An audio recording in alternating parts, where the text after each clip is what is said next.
Allora, buonasera benvenuti a tutti all'ormai consueto appuntamento con gli incontri d'autunno. Allora, il titolo della conferenza che apre il programma degli incontri è il quinto regno. Iniziamo a conoscere il mondo dei funghi. Per parlarci di questi organismi vegetali che proprio in questo periodo portano nelle nostre campagne numerosi appassionati, abbiamo come ospite un nostro compaesano, Franco Suggio, esperto e studioso sul tema. Io prima di iniziare vorrei ringraziare Alessandra Manca, direttrice del CEA, che ci ospita stasera per questo primo incontro. Passo subito la parola a Franco, prego. Spingo. Quale c'è Franco? Non a fianco. Fianco.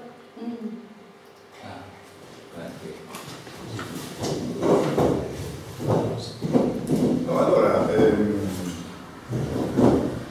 quando mi hanno chiesto di fare una cosa sui funghi, gli amici di Lori, Nicolare Pietro, avevamo pensato di fare una cosa legata a un libro che avevamo pubblicato come associazione, o meglio, che ha fatto la Giunti da Metra, che però abbiamo praticamente scritto noi come Associazione Mitologica Italiana Naturalistica Telematica.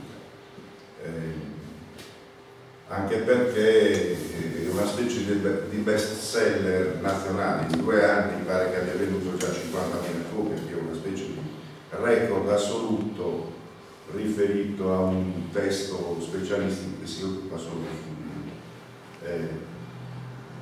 Però poi ho detto, vabbè, parliamo del libro, ma possiamo anche dire che è stata un'esperienza molto interessante, nel senso che è un libro che abbiamo scritto, curato, rivisto, corretto, eccetera, tutto attraverso internet, in via telematica, con un comitato di redazione composto dal comitato scientifico-micologico dell'associazione, ed è insomma venuto un bel testo. Poi ho detto, non è che poi parlare di questo libro interessa molto la gente, parliamo invece in generale dei funghi e cominciamo semmai a dare un po' di infarinatura su che cos'è, cosa sono i funghi, come nascono, come si riproducono, dove nascono, eccetera, eccetera, perché probabilmente è molto più. All'inizio avevo pensato di fare una cosa abbastanza lunga e ponderosa, che però durava parecchio tempo, iniziando proprio dalla situazione che c'è anche a seguito di informazioni un po' distorte, un po' che riguardano poi anche, lo vedremo anche, che però derivano anche da quello che ne pensavano i cosiddetti sapienti del mondo antico, insomma. Tipo, per poter vedere se il fungo è velenoso o non è velenoso, come faceva mia madre, ma presumo che facessero anche le vostre madri, i vostre nonne, ci buttavano il cucchiaino d'argento, l'anello, quando cucinavano i funghi, se anneriva dovevano buttare via i funghi, se non anneriva invece si potevano mangiare. Addirittura ho scoperto poi, questi giorni eravamo in Montresca per una mostra, e ancora hanno la convinzione che se loro usano l'aglio, nei funghi uno spicchio d'aglio bianco, se l'aglio diventa nero i funghi bisogna buttare, se l'aglio rimane bianco bisogna mangiare. Perché mi ha fatto vedere, c'erano esposte le Amanita phalloides, e io ho detto, prima di usare l'aglio, a cucinare l'Amanita phalloides, vedrà che l'aglio rimarrà bianco, non c'è nessuna micotossina che è in grado di modificare, di annerire l'aglio, tantomeno poi l'argento, e vi accorgerete poi se lo mangiate l'effetto che fa, se è però poi ho preferito, perché se cominciamo a parlare di queste cose non usciamo, gli stracci vecchi, i funghi che nascono dove c'è ruggine, ma io mi ricordo che quando andavo con amici a Siena una certa di funghi, se nascono vicino a ferri arrugginiti bisogna buttarli perché diventano venuti, non è così. I funghi bisogna conoscerli uno per uno, bisogna non fidarsi perché quello che ti sembra il più bello dall'aspetto poi magari il più malefico perché è capace proprio di mandare allo sperato. E quindi poi alla fine ho preferito proprio fare una cosa partendo sempre però da dati storici, dati certi, per arrivare finiremo poi con i luoghi di crescita, vedendo zona per zona, bosco per bosco, tra virgolette, dove crescono, in che modo crescono i sapini. Va bene, iniziamo. Ho preferito anche scriverlo, quello che alla fine, perché a volte la voce non c'è e quindi se non sentite la voce la potete leggere. I funghi sono organismi molto antichi, esistono infatti testimonianze di funghi fossili già nel Carbonifero, un periodo dell'era primaria o paleozoica, databile a circa 300 milioni di anni fa. Nella foto una goccia di ambra con un fungo intrappolato, un esemplare che ha 100 milioni di anni di età. Lo vedete? Questo qui l'hanno venduto un anno fa circa negli Stati Uniti, $100.000, una goccia d'ambra. E c'è il fungo, proprio si vede il funghetto, lo vedete qui? Probabilmente questo è un fungo che era attaccato in una corteccia d'albero, l'albero come è scesa la resina è intrappolato ed è rimasto lì per 150 milioni di anni. Anche in Italia esiste una testimonianza del genere, in Veneto, a Chiavone, provincia di Vicenza. In un giacimento è stato rivenuto il primo esemplare che si conosca di Agaricus fossile. Si tratta di un reperto relativamente recente, appartiene al periodo miocenico inferiore, circa 20 milioni di anni fa. Circa 5.000 anni fa i Sumeri ne facevano un regolare consumo. Gli antichi egizi, gli etruschi, i romani usavano diverse specie di funghi considerandole cibo da re. Nell'estremo oriente, in Cina e in Giappone, già dall'antichità i funghi erano regolarmente consumati sia come cibo che come medicinale. Nell'America precolombiana, oltre che come cibo, venivano impiegati come droga. In particolare gli sciamani e gli stregoni ne facevano largo uso nelle cerimonie religiose e nei riti magici. Purtroppo ce n'è anche in Sardegna ancora qualcuno che ne fa uso di questo tipo. Esistono testimonianze dell'utilizzo da parte dei romani di alcune specie di funghi tossici per aver conquistato avversari politici. Si dice ad esempio che la fattucchiera Locusta spianò la strada a Nerone servendo funghi velenosi agli avversari del futuro re. Aristotele, il maestro dei sapienti, nasce nel 384 a.C. e il primo, per quello che ne sappiamo, a cimentarsi con la mitologia. Alcune sue considerazioni. I funghi sono essenze vegetali imperfette che nascono dalla fermentazione degli umori della terra o delle piante. Non vedevano le spore, perché le spore sono invisibili all'occhio nudo, pensavano, non vedevano semi, non sapevano come si riproducevano e pensavano queste cose. Teofrasto è un discepolo di Aristotele, è considerato il padre della botanica. A lui risalgono in assoluto le prime definizioni riguardo ai funghi, considerati piante imperfette, prive di radici, di foglie, di fiori e di frutti. Ne presenta 4 tipi: sotterranei, tuber e tuberacee, i funghi terricoli a cappelle e a gambo, che li chiamavano miches, da qui micos, il fungo, i funghi sessili a forma a cava, le pezizze ma anche le palline che noi chiamiamo tabacco e mazzone, i funghi a forma rotonda, le nicoperdacee. Arriviamo a Plinio.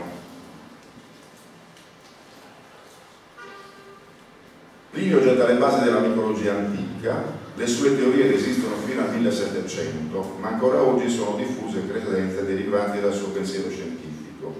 È Plinio che teorizza che i funghi sono organismi vegetali imperfetti, privi di radici, fiori, frutti e semi, teoria, come abbiamo visto, derivante da Aristotele e da Teofrasto. Sono velenosi quelli terricoli, diceva Plinio, e commestibili quelli legnosi, invece non esattamente così. Sono velenosi quelli di latifoglia, commestibili quelli di agifoglia, idem come sopra. Hanno il potere di assorbire le sostanze tossiche dai ferri arrugginiti, dai panni sporchi, dalle tane e dai serpenti. Il rimedio migliore per curare gli avvelenamenti è lo sterco di pollo. Bisogna cuocerli in vasellame d'argento e di giada. Ecco spiegate molte delle superstizioni ancora in essere anche nella nostra isola, quello che dicevamo prima, perché molte di quelle cose che ancora dicono adesso derivano da queste convenzioni che provengono poi dagli scienziati antichi, se così possiamo dire. Invece questo comincia a ragionare davvero sui funghi. Pier Antonio Micheli, fiorentino, fondatore nel 1717 della Società Botanica di Firenze, è considerato il padre della moderna micologia. Studioso del mondo vegetale, raccolse un gran numero di piante lasciando un erbario con circa 19.000 campioni riuniti in 202 parti. Diede un passo decisivo allo studio dei funghi con osservazione a microscopio appena inventato della particolare polvere che emettevano, e per primo scoprì che sulle facce delle lamelle vi erano i basili, i cistidi e le spore. Notò l'esistenza del velo universale ed espresse chiaramente il concetto di primordio. Il primordio è il fungo appena nato, quello che sta cominciando a sbucare da terra. Per esempio l'ovulo, l'ovolo, il primordio è un uovo, insomma. Dimostrò che i funghi e le muffe si riproducevano per spore, sradicando così la millenaria convinzione sulla generazione spontanea, quello che ci aveva detto invece Carlo Linneo, 1707-1778, svedese, è considerato il massimo botanico di tutti i tempi, probabilmente avete fatto quasi tutti a scuola che fa questo periodo.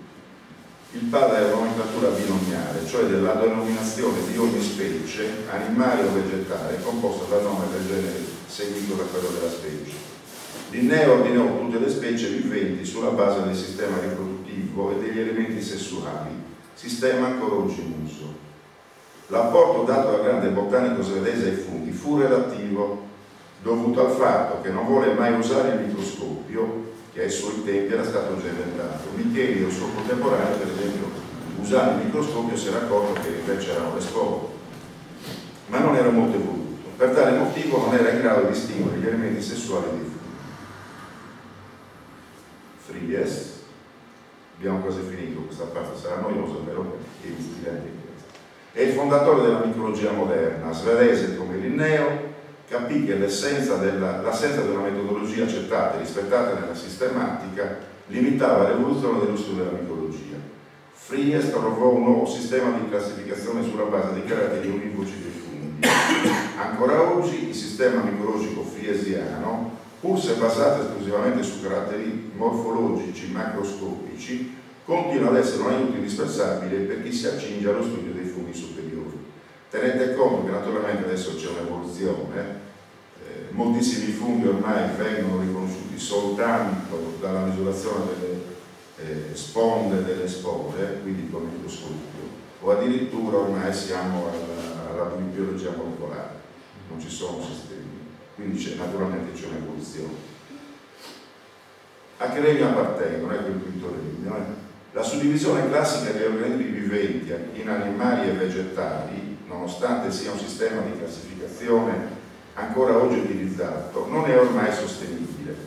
Linneo, come gli studiosi che lo precedettero, riconobbe l'esistenza di due regni, vegetale e animale. Nel suo sistema di classificazione suddivise le piante in due grandi gruppi, le fanerogame, aventi gli organi della riproduzione ben evidenti, e le critogame, aventi gli organi della riproduzione non evidenti o indeterminati.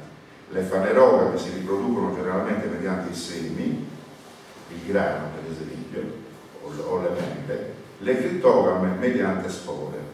Delle critogame fanno parte le tallofite, alghe, licheni, funghi, le pteridofite, le feci, gli episetti, le briofite, i muschi.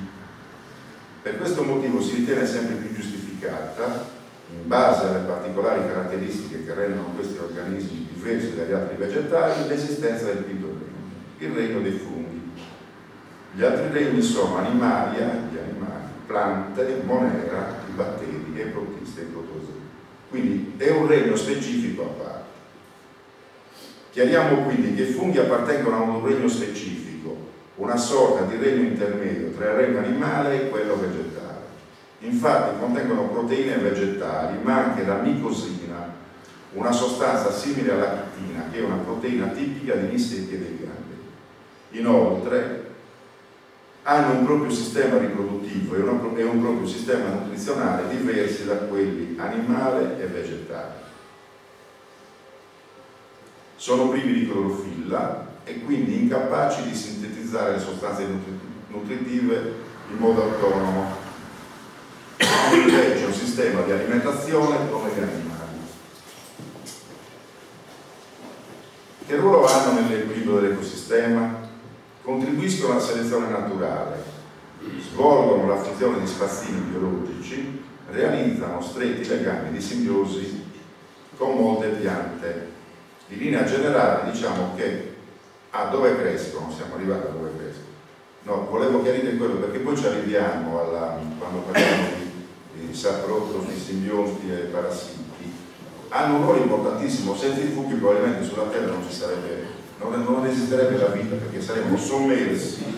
Immaginate un bosco che produce foglie dove muoiono gli animali e non ci sono i funghi e i batteri a mangiarseli, insomma. Saremmo sommersi dalle foglie, dai ramuscoli, dai rami, eccetera. Insomma. I funghi hanno questa funzione importantissima. Dove crescono? In linea generale diciamo che i funghi crescono nei boschi e in effetti la gran parte dei macrofunghi nasce nei boschi. Ma non possiamo non dire che tantissimi altri vegetano in ambienti diversi. Tante, ad esempio, sono le specie praticole, quelle lignicole e quelle fiumicole. Esistono addirittura molte specie fungicole, specie cioè che crescono su altri funghi, magari in via di decomposizione. E non solo, ci sono anche dei funghi parassiti che attaccano altri funghi e se li mangiano. Probabilmente molti di voi, molti di voi avranno avuto modo di osservare crescite fungine incredibili. Funghi nati nell'umido e polveroso tappetino di un rotame di una vecchia autovettura, altri spuntati spaccando l'asfalto di una vettura e altri ancora nel legno di un vecchio mobile abbandonato in cortile. Possiamo quindi rispondere alla domanda dove crescono dicendo che in teoria ogni ambiente può ospitare funghi, fermo restando che uno degli ambienti ideali per la loro vegetazione è il bosco. Naturalmente ogni tipo di bosco ha dei caratteri che lo distinguono e può ospitare alcune specifiche specie distintive più che altre. Affronteremo l'argomento varie volte quando parleremo dell'habitat delle singole specie. Riproduzione. Bisogna dire subito che i carpofori che noi chiamiamo funghi sono in realtà i frutti di una pianta quasi mai visibile ad occhio nudo perché è celata nel terreno. Nel caso dei funghi vinicoli è celata nell'albero parassitizzato o in generale in uno specifico substrato. La struttura di questa pianta è molto semplice, è dotata di tallo, cioè di un corpo fruttifero, ma non ha rami, non ha infiorescenze, non ha germogli, non ha foglie, eccetera. Ha un aspetto che ricorda una ragnatela, perché come la ragnatela è costituita da filamenti, anche se architettonicamente è molto più disordinata. Quindi non possiamo ritenere i funghi una pianta. Semmai, nello stesso modo di una pera o di una mela, sono il frutto di una pianta chiamata micelio. Prima di affrontare con un esempio pratico il ciclo di riproduzione di questi funghi, bisogna fare alcune precisazioni. L'esempio è un esempio generalizzato, è il più comune e conosciuto dei metodi di riproduzione dei funghi, non è l'unico metodo riproduttivo. Eccolo qui il nostro fungo. Per una questione pratica tratterò l'argomento riferendomi ad uno sporoforo adulto. Guardate la zona sottostante al cappello, aspettate che prendo qui, l'imenofforo. Quella nuvoletta bianca rappresenta, sparisce ogni tanto, perché sparisce così? Rappresenta la dispersione di minuscole particelle, sparisce di nuovo.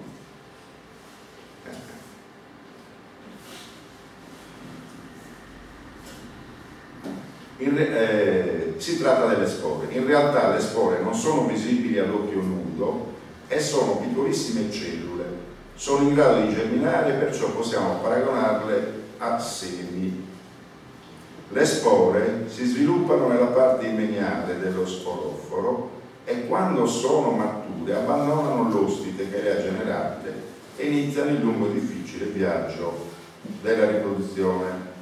La maggior parte delle spore, normalmente alcune centinaia di migliaia per ogni individuo, non rimarranno vicine al fungo che le ha rilasciate, ma sospinte dal vento o portate via dalle acque, arriveranno in altri luoghi, spesso a moltissimi chilometri di distanza. Guardiamo ora sempre nel disegno il comportamento di ogni singola spora. Una volta giunta a dimora, eccola qui, nel terreno o in un altro substrato idoneo, germina proprio come i semi, producendo un filamento composto da cellule più o meno filiformi, dette iffe. Questo filamento prende il nome di micelio primario. Vedete? La nostra spora che è germinata mi ha prodotto queste iffe e questo è il micelio primario. Il micelio primario in realtà è la vera pianta a fungo, ma per ora non è in grado di fruttificare. Per poter produrre frutti è necessario che si verifichi un nuovo evento. Bisogna che si formi un micelio secondario, cioè l'unione di due miceli primari originati da spore di carica sessuale opposta. Guardiamo bene il disegno, osserviamo un micelio primario azzurro, che è questo che abbiamo visto prima, originato da una spora di carica più, che si incontra e si unisce fisicamente ad un altro micelio primario giallo, originato da una spora di carica sessuale meno, costituendo in questo modo una pianta fertile, cioè il micelio secondario verde, che è in grado naturalmente di produrre frutti. Il micelio secondario, possiamo in avanti chiamarlo semplicemente micelio, si espanderà fino a ricoprire alcune decine di metri quadrati e quando se ne presenterà l'occasione potrà fruttificare producendo nuovi sporofori. Abbiamo capito come funziona il sistema, cioè è molto più complesso del grano, ecco perché molto spesso è difficile trovare funghi, in particolare i funghi simbionti hanno difficoltà. Da questa breve esposizione vengono fuori alcuni elementi piuttosto significativi. Anzitutto abbiamo capito ciò che si era detto in premessa, ovvero lo sporoforo non è altro che il frutto del vero fungo, cioè lo sporoforo è il fungo, è questo lo sporoforo, è il micelio. Dobbiamo dire anche il perché ogni sporoforo produca moltissime spore, perché l'eventualità che dalla sporulazione si formi un nuovo micelio secondario è assai scarsa, per non parlare dell'ancora più scarsa possibilità che compaiano nuovi sporofori. La fruttificazione è condizionata da tante concause, in gran parte ancora sconosciute, che spesso il micelio, pur vegetando per decenni, si rifiuta di fruttificare per stagioni e stagioni.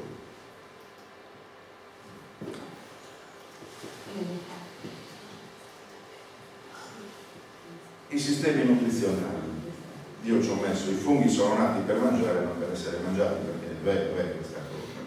I funghi, come gli animali, a differenza dei vegetali, per poter vegetare si devono nutrire e lo fanno a spese di altri organismi viventi e non, vegetali e animali. I funghi di cui stiamo parlando, i macromiceti, utilizzano principalmente 3 sistemi nutrizionali e proprio in funzione dei sistemi nutrizionali adottati vengono suddivisi in 3 gruppi: saprotrofi, parassiti, simbionti. Prima li chiamavano saprofiti, mi sembra che dicono. Vediamoli bene uno per uno. I funghi saprotrofi. Qui troviamo la nostra antunna, chi lo sa.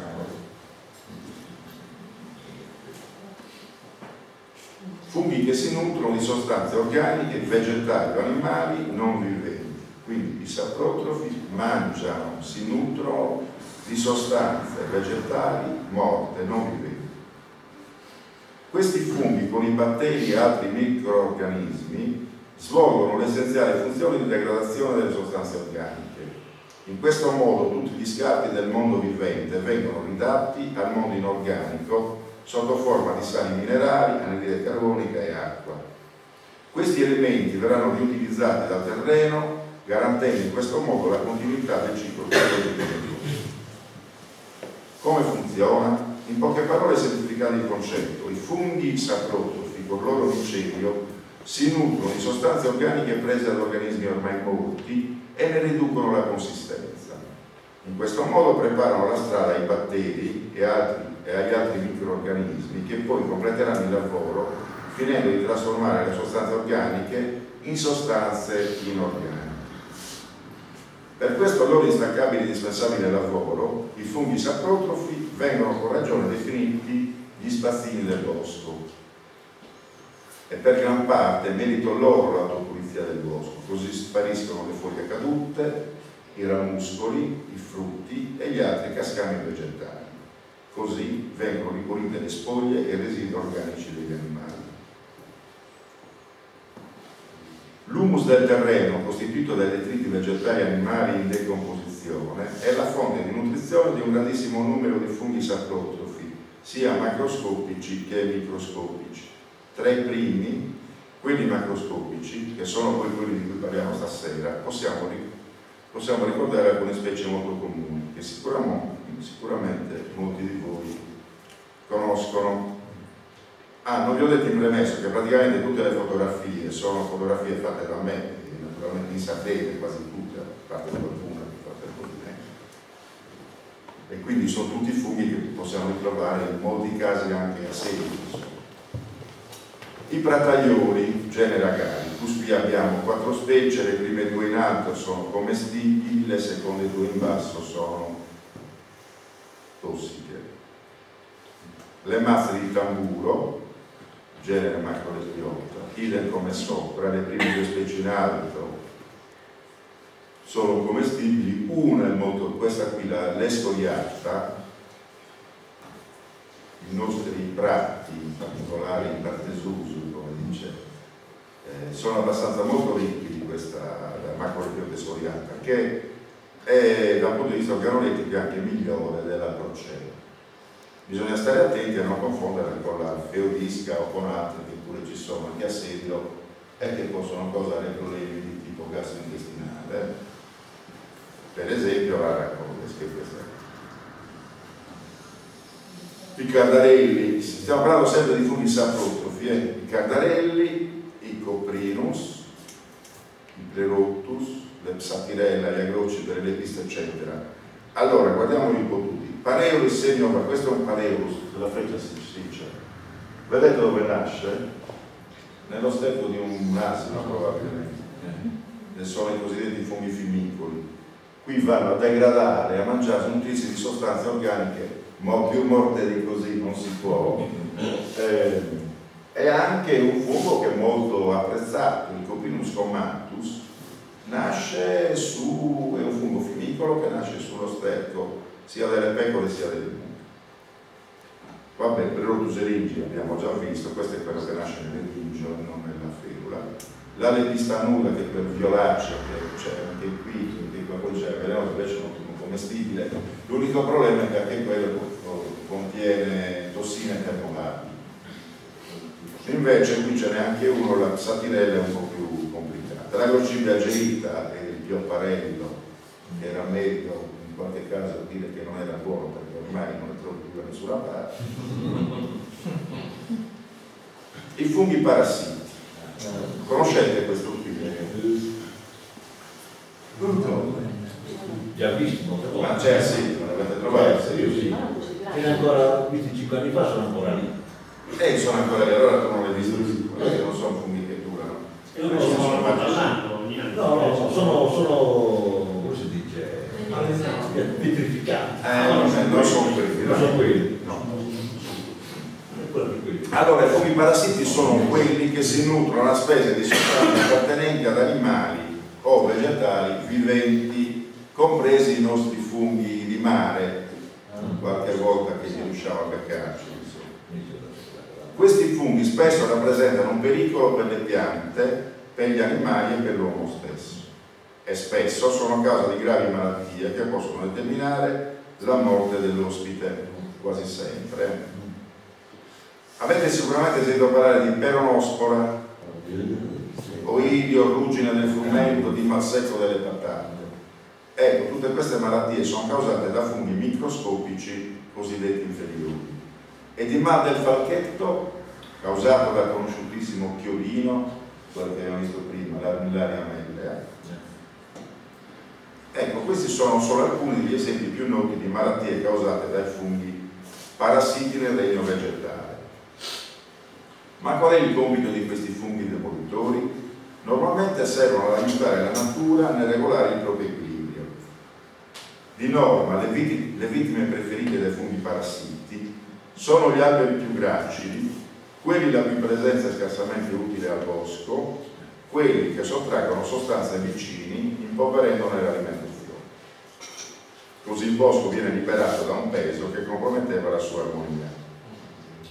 In altri casi sono sempre i funghi parassiti, generalmente microscopici, a ripulire l'ambiente dall'eccessiva presenza di taluni insetti o animali. Attaccano gli animali e gli insetti e proprio li eliminano. Bisogna anche segnalare che molti funghi parassiti, tra questi il chiodino, Armillaria mellea sensulatum, possono modificare le loro esigenze nutrizionali e passare dal parassitismo, nutrizione a scapito di organismi viventi, al saprotrofismo, nutrizione a scapito di organismi morti. Così questi funghi possono continuare a vegetare e a proliferarsi anche dopo la morte dell'ospite. Il chiodino, Armillaria mellea, ad esempio, continua a vivere alimentandosi del ceppo che lui stesso ha ucciso, fino a quando nel ceppo ci saranno sostanze nutritive. Qualcuno ha detto che il chiodino è sì un fungo assassino, ma è anche molto educato, perché lui stesso ripulisce il bosco dalla presenza della sua vittima, lo uccide e poi lo fa proprio sparire. Eccoli qui questi funghi parassiti, il chiodino, questo vedi come quando questo è ancora primore, quando sono piccolini. Il Lenticulus sulfureus, questo è un bellissimo fungo che ha queste tonalità giallo-aranciate e cresce gigantesco. Il Meniculus gigante, quando sentite leggere nel giornale ritrovate un fungo di 25 kg, normalmente sono questi, il Meniculus, che sono funghi lignicoli che in una notte possono raggiungere anche 20-30 kg, sono giganteschi, legnosi, quindi non è che siano, non sono velenosi, però lì non ho dubbi. Invece guardate questo ha queste specie di gocce di acqua che sembrano gocce di ambra, anzi qui si vedono colori un po' strani, non si vede neanche tanto bene. I nostri funghi simbionti, questo è il Boletus Regius del Monte Ferro. Sono funghi che vivono in mutualità con altri organismi viventi. Il micelio si pone in simbiosi con le radichette terminali degli alberi, degli arbusti o anche di erbe. Tra le piante e il micelio si stabilisce un continuo scambio di sostanze nutritive. Vedete dal disegno, poi tanto lo approfondiamo, praticamente che cosa succede? Che il micelio, che sono queste specie di fili, di ife, di ragnatele, vanno a finire a incontrarsi con le radichette, le radici dell'albero.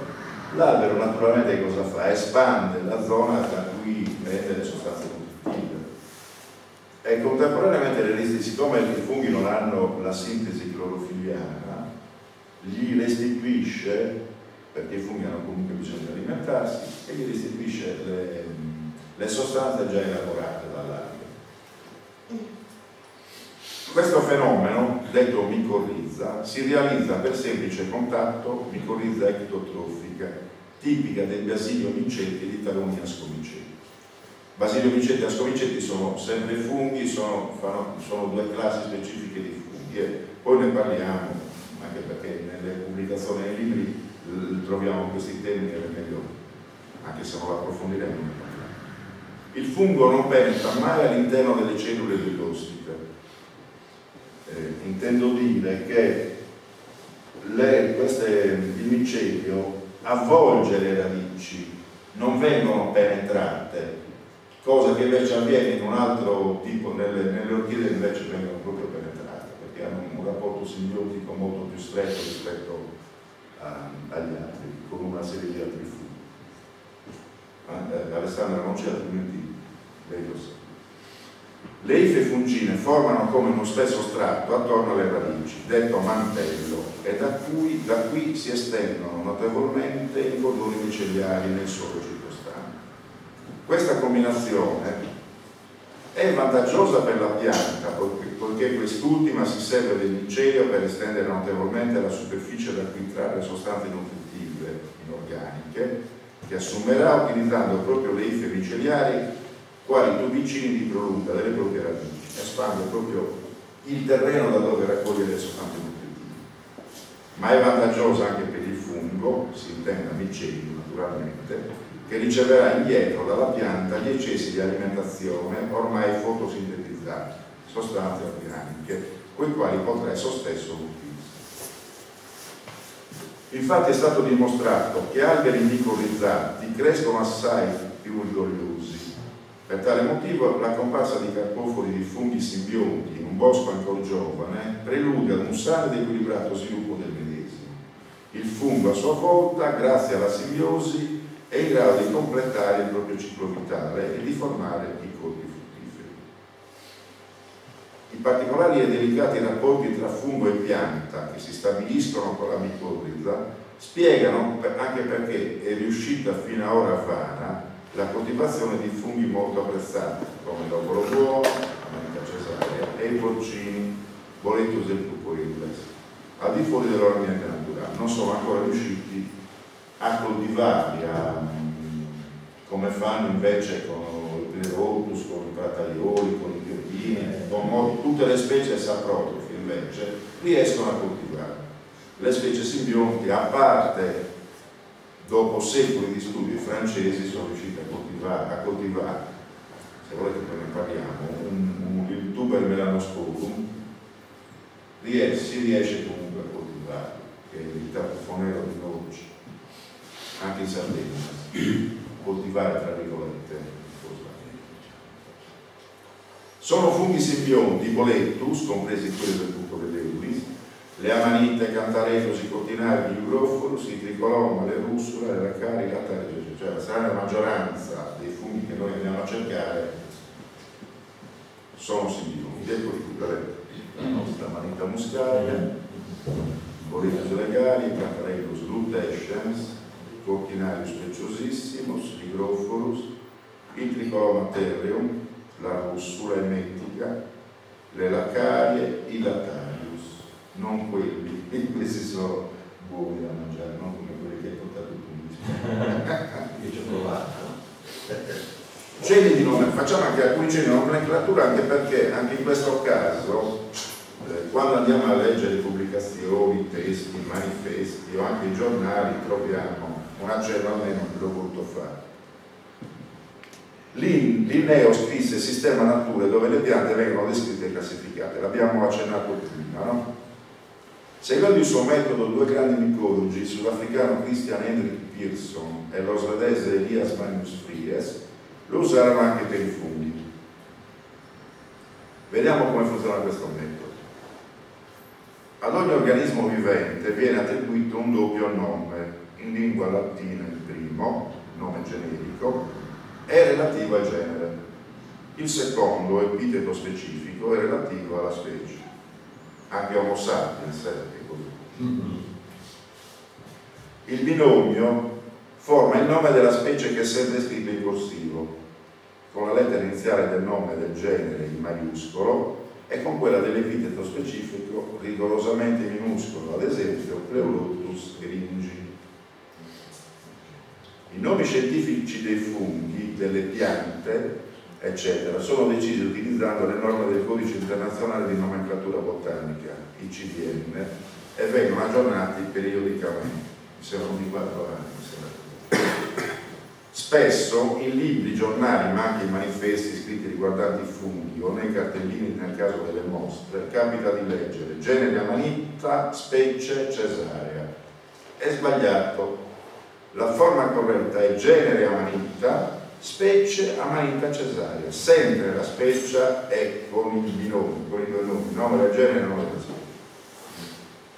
A tale binomio deve seguire il nome dell'autore che lo ha descritto per la prima volta o che lo ha successivamente modificato. Se l'autore è molto noto, Il nome può essere abbreviato seguendo uno standard universalmente riconosciuto. Alcuni esempi: Linneo, L puntato, vedete? Perché è talmente noto, talmente famoso nel mondo della micrologia che basta l'L e di identificativo. Fries, FR, Pearson, Scopoli, Qualet, eccetera.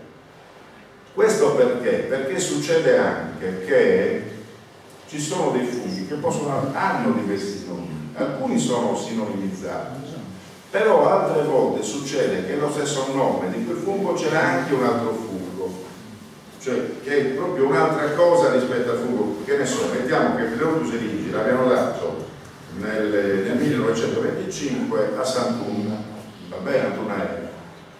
Pleurtus eligi però l'hanno dato anche in Svezia a un altro, sto facendo un esempio, a un altro fungo che non ha nulla a che vedere con l'Antunna, ok? Allora, per sapere di che cosa stiamo parlando nel caso di Pleurtus eligi, è meglio se andiamo a vedere di chi è l'autore di quel Pleurtus eligi. In questo caso mettiamo che sia, che ne so, Contu. Allora avremo Pleurtus eligi di Contu, stiamo parlando di quel Pleurtus eligi, non di quello svedese, ok? E quindi anche il nome dell'autore molto spesso ci aiuta. Anche qui una brevissima accenna, ne abbiamo accennato prima, Scomicetti e Basilio Micetti, è dato dal posto dove nascono le spore. Non le vediamo a occhio nudo, però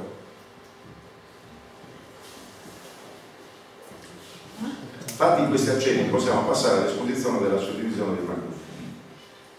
Sono suddivisi in due grandi classi, Basilio Micettes e Ascomicettes.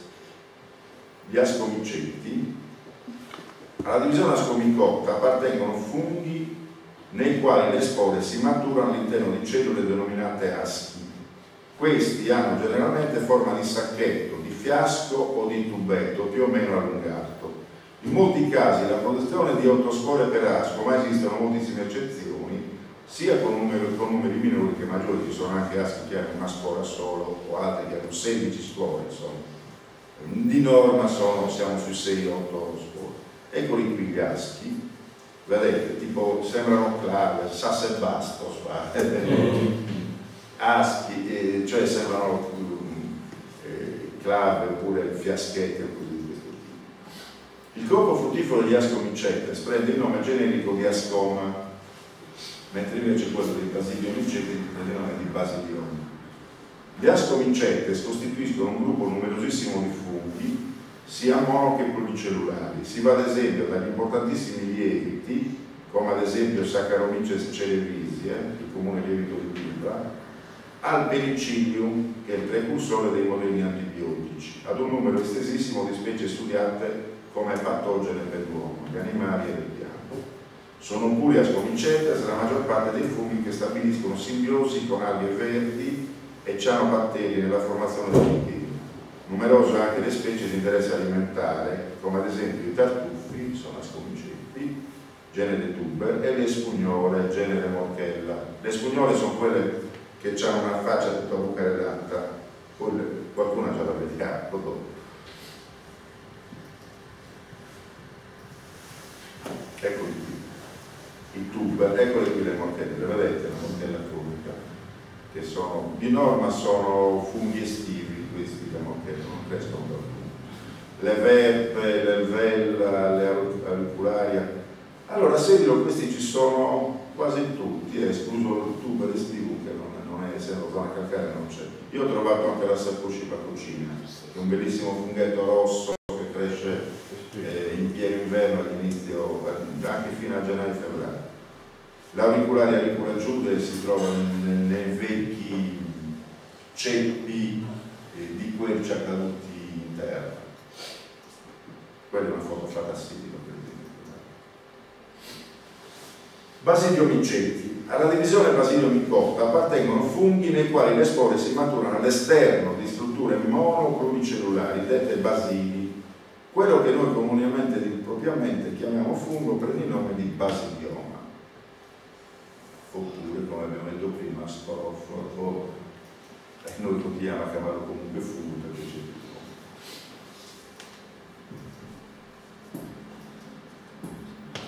Basilio micota include sia organismi unicellulari, alcuni lieviti, che multicellulari. Sono presenti principalmente in ambiente terrestre, ma alcuni sono anche acquatici, ambiente marino compreso. Questa divisione è un grande gruppo all'interno del regno, a cui appartengono tutti i funghi con imenoforo ad lamelle, a tuboli, a pori e ad aculi. Più raramente si osservano forme con imenoforo labirintiforme, liscio, rugoloso o racchiuso con in un involucro protettivo detto periglia. I taxa presenti in questa divisione sono moltissimi ed appartengono ad esso la maggior parte dei funghi che hanno interesse per la raccolta destinata all'alimentazione. Eccoli qui, vediamo le foto, eccoli. Basilio micetti, Pleurotus eringia, Armillaria mella, il Boletus della sezione Ebules, il Cantarellus cibarius o il Cantarellus in generale, le Amanitte, gli agarici. Come osserviamo i funghi? Anche questa parte è importante, poi semmai andiamo molto velocemente quando andiamo a parlare della morfologia. Allora, nessuno ci insegna come fare ad osservare i funghi.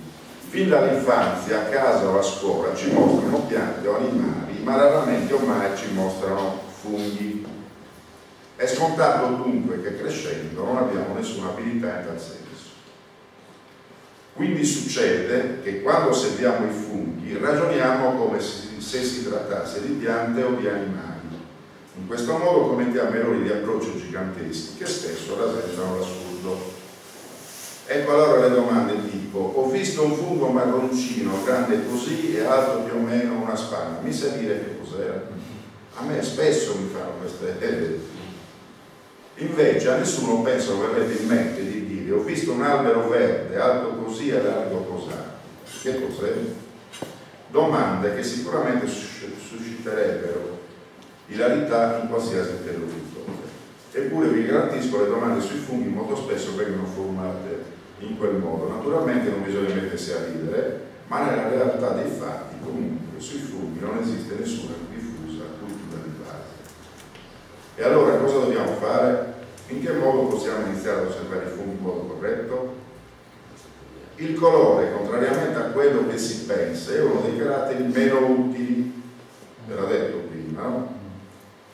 Questo perché si tratta molto spesso di un elemento estremamente incostante, quindi variabile nella stessa specie e perciò in molti casi di pochissima importanza per la determinazione di un fungo.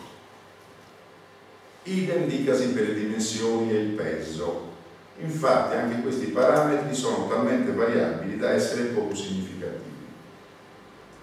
Facciamo degli esempi.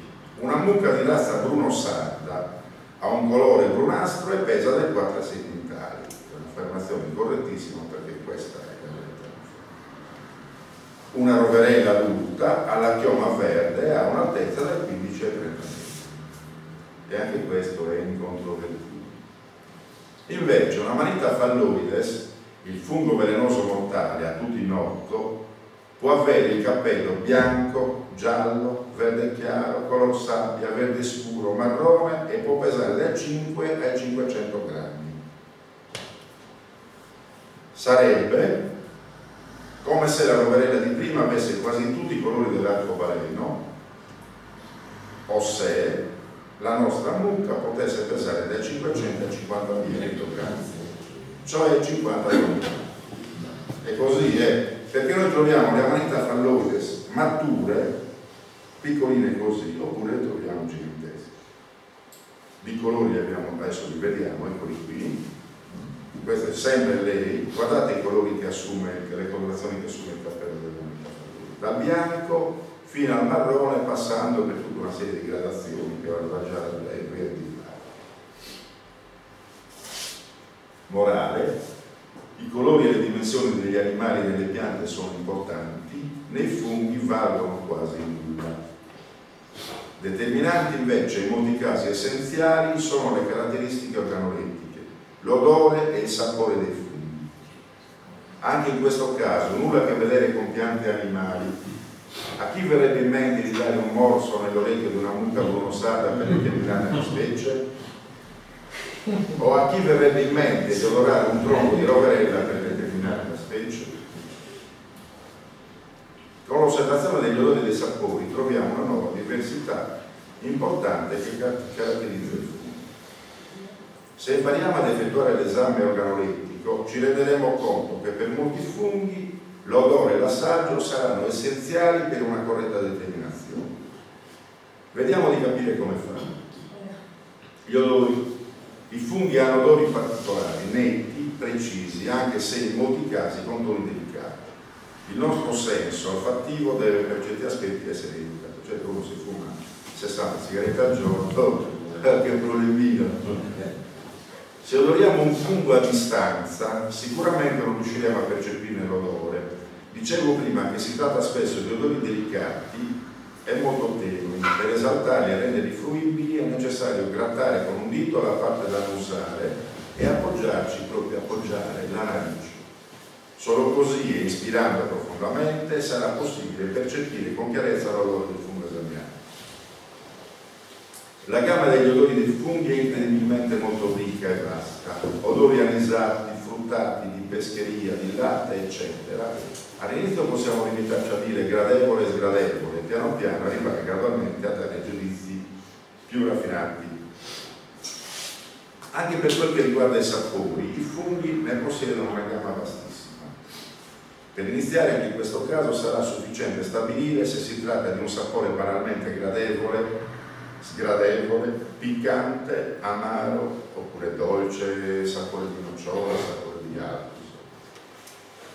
Come per l'esame dell'odore, anche il saggio del sapore deve essere realizzato seguendo una procedura corretta. Dobbiamo sezionare un piccolissimo frammento del cappello di fungo, metterlo in bocca e triturarlo finemente con gli incisivi anteriori. Ottenuto una piccola poltiglia, la dobbiamo appoggiare al palato per poterne apprezzare il sapore. Infine, svuotiamo la bocca gettando via il campione già assaggiato. Ora qualcuno dirà: se è velenoso, beve. Se utilizziamo queste semplici procedure, riusciremo con un po' di allenamento ed esercizio ad effettuare l'esame organolettico dei funghi. Non esistono possibilità minime di rischi tossicologici. Le percentuali di eventuali tossine assorbite sono talmente irrisorie da non costituire nessun ipotetico, anche minimo, rischio per la salute. Per quanto riguarda i funghi velenosi mortali, appena una decina di specie dovremmo imparare a determinarli a vista e con l'olfatto. Per questi, prudenzialmente, eviteremo l'esame del sapore. Anche se, ripeto, non succede nulla, cioè, voglio dire, è stato calcolato che per poterti fare danno al fegato dovresti mangiare almeno 50 grammi di amanita falloides. Se tu assaggi un pezzettino di lamella dell'amanita falloides, stiamo parlando da 0,000 grammi, non ti fa nulla, voglio dire. Poi non lo divertisci, comunque. Certo, poi la sappiamo.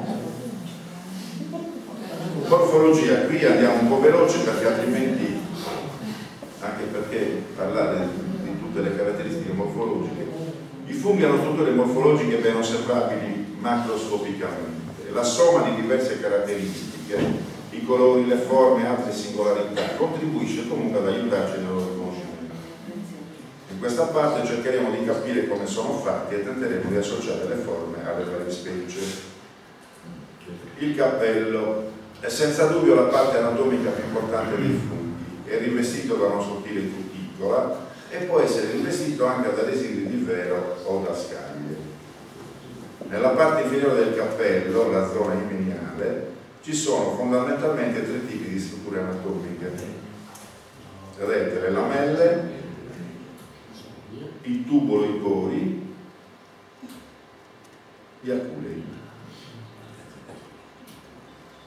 Ed è nella parte imeniale che si formano le spore. È la parte più importante perché rappresenta la maggior parte del volume del carpoforo ed anche perché la sua struttura ci consente il riconoscimento della famiglia di appartenenza, della famiglia, non della specie, in qualche caso del genere. È fuori di dubbio la parte commestibile più interessante, anche in considerazione del fatto che in tante specie il gambo non si può mangiare. Nelle schede e nelle pubblicazioni la descrizione del cappello si apre con l'indicazione della sua dimensione. I numeri, espressi a volte in centimetri, altri in millimetri, indicano le misurazioni minima e massima rilevate su esemplari in vari stadi di crescita, escludendo i primordi e gli esemplari che presentano anomalie. Spesso si adottano definizioni piccolo, medio, grande. Per piccolo si intende un cappello di sotto dei 30-40 mm di diametro, per medio un cappello che al massimo raggiunge gli 80-100 mm di diametro, per grande un cappello che supera i 100 mm di diametro. Per intenderci, il cappello della macro di pietra crociera è sicuramente grande. Eccoli qui tutte le forme del cappello. Tutto questo c'è nel libro che abbiamo fatto. Se a qualcuno può interessa, i libri ce li ho, qualcuno mi sembra che me l'aveva anche chiesto. E tutte le forme sono queste praticamente. Naturalmente tutte queste forme, tutte queste denominazioni sono denominazioni convenzionali che tutti i micologi usano per descrivere quel tipo di forma. Cioè, se io parlo di un cappello di tipo sferico è questa, non è che parlo di altro. Le ornamentazioni, vedete, quando noi guardiamo queste cose, se io vedo un cappello di questo tipo, zonato con queste zonature, penso subito a un Natalius, individuo subito almeno il genere, se non una specie, insomma. Oppure se io vedo un cappello tipo questo, che anche ha il cappello fatto in questo modo, con un anello, penso subito alla manita, insomma, e così via. Questa è sicuramente una russula, eccetera. Questo è un coprinus. Il margine, adesso io non entro nel merito di tutte le forme, perché diventerebbe anche le forme del margine, i vari tipi di menio, le forme delle lamelle. Ecco il gambo invece. I funghi possono avere un gambo o possono esserne sprovvisti. Quelli che sono provvisti di gambo si dicono pedicolati, peduncolati o pedicellati. Quelli che sono sprovvisti si definiscono sessili. Quelli provvisti li possiamo distinguere in gambo centrale, gambo eccentrico, gambo laterale eccentrico. Quelli sprovvisti di gambo, stiamo tornati indietro, questo computer ogni tanto. Il rapporto con il cappello, funghi omogenei e eterogenei. Gli omogenei sono quando il gambo non si stacca dal cappello. Sant'Unna, per esempio, non si stacca il gambo dal cappello. Invece il porcino o anche la manita si stacca molto facilmente il gambo dal cappello, si frattura subito appena lo colpisce. La forma del gambo, vedete, obeso, cilindrico, claviforme, cioè su tutte le forme. Le superfici, vedete, anche qui gli scropiccoli sono tipici dei lattari, il reticolo è tipico delle bolettacee, in particolare dei boretius, le punteggiature sono tipiche dei lecinum, le zonature dei cortinari. Quindi noi, conoscendo queste cose, siamo in grado di identificare già almeno il genere, se non la specie. L'interno del gambo, lo stesso, vedete, il gambo può essere cavernoso, cavo, farcito, fistuloso. Anche qui, quando noi dividiamo anche all'interno dello stesso genere gambe di tipo diverso, molto spesso arriviamo a determinare la specie attraverso, spaccando il fungo in due metà e guardando com'è il gambo. L'anello è una struttura circolare che avvolge il gambo, solitamente in prossimità dell'apice e quindi a ridosso del cappello.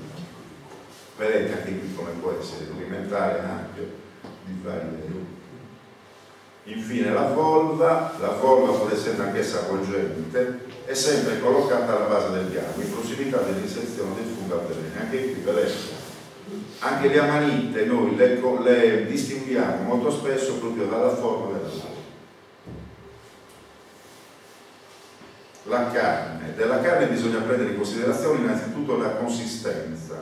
Spesso quella del cappello è differente rispetto a quella del gambo. Solitamente per definirla si usano termini di paragone: spugnosa, ceracea, gessosa, fibrosa, membranosa, suberosa, eccetera. La sua costituzione può essere a sua volta tenera, soda, compatta. eccetera. L'altro elemento di diagnosi importante è il suo colore, il colore della carne, non il colore del cappello dei funghi in generale. Per osservarlo bisogna sezionare longitudinalmente il carpoforo. Troveremo allora funghi a carne bianca e immutabile sia nel cappello quanto nel gambo, funghi a carne colorata in tutto o in parte, funghi a carne virante, che cioè muta di colore entro un lasso di tempo più o meno lungo, da immediatamente ad alcune ore, quando avviene a contatto con l'aria. Ok? Quindi noi avremo Santuna, se la taglio la carne è bianca rimane. Oppure se io prendo, che ne so, un Antune Muretu, gialla è e gialla rimane. Invece se io prendo non tanto l'Oxeoconus quanto un Boletus lucidus, lo spacco a metà, immediatamente vira e mi diventa di colore bluastro. E poi succede anche che ci sono dei funghi che immediatamente diventano blu, col passare del tempo cambiano ulteriormente colore. Ce n'è qualcuno che diventa immediatamente rossa, poi diventa nera, diventa blu e poi diventa grigio, insomma. L'idrofaneità è la proprietà della carne di trattenere l'umidità cambiando di aspetto e di colore. Solitamente il colore volge verso tonalità più scure col tempo umido e torna al colore originale con la disidratazione. La reviviscenza, la carne si secca nei periodi di siccità e dopo con l'umidità riacquista la consistenza originaria, mantiene il suo profumo e il suo sapore. Noi abbiamo una di quelle, c'è le gambe secche. Ce l'abbiamo, questa è di quelle delle viscere. La maggior parte dei funghi è putrescibile, lo sappiamo tutti, è soggetta cioè quando invecchia a un rapido disfacimento. Alcuni invece dopo la maturazione rattrappiscono, disseccano e assumono una consistenza più o meno friabile, senza putrefarsi. In tal caso si dicono non putrescibili. Le spore ne abbiamo già parlato, rappresentano la possibilità di riproduzione per i funghi. Prese singolarmente hanno un interesse morfologico e scientifico solo se viste con un potente microscopio. Viste in massa invece, a milioni o comunque a centinaia di migliaia, diventano importanti per una divisione in base al colore sporale. Quindi avremo funghi leucosporei, spore bianche o biancastre, funghi rodosporei, spore rosa. L'abbiamo visto prima, ti ricordi, te l'ho detto, guarda, questo sta sformando funghi ocrosporei, cioè spore ocra, gli antinosporei, spore color porpora, e infine melanosporei, nere o nerastre. Ed eccoli qui le nostre spore, anche questo disegno è tratto da tutto funghi. Normalmente come si fa? Si prende un fungo, si taglia nella parte del cappello, oppure c'è un altro sistema che si lascia anche il gambo, si fa un buco al centro del foglio, questo qui, si mette il fungo sopra, si immerge il tutto in un bicchiere d'acqua e il fungo comincia a sporulare. Naturalmente se noi ci accorgiamo che il fungo ha spore bianche o biancastre, useremmo un foglio grigio scuro nero. Se il foglio invece ha spore dal nero fino al rosa, voglio dire, passando per l'ocra, eccetera, useremo un foglio bianco. Lui comincia a sporulare e lascerà proprio questa impronta che è tipica del fungo. Potremmo aver fatto anche la prova stasera, non ci abbiamo pensato all'inizio, altrimenti adesso avremmo già trovato le spore. E in base al colore delle spore possiamo già cominciare a risalire a tutta una serie di generi, perché proprio c'è una divisione sporale, cioè dei generi in base al colore delle spore. I funghi melanospori per esempio sono quelli che ne so, il coprino sfumato, di cui abbiamo parlato prima, quello che troviamo nei campi nostri che diventano, si liquefano, diventano libero, quello è un fungo melanosporo, cioè le spore nere.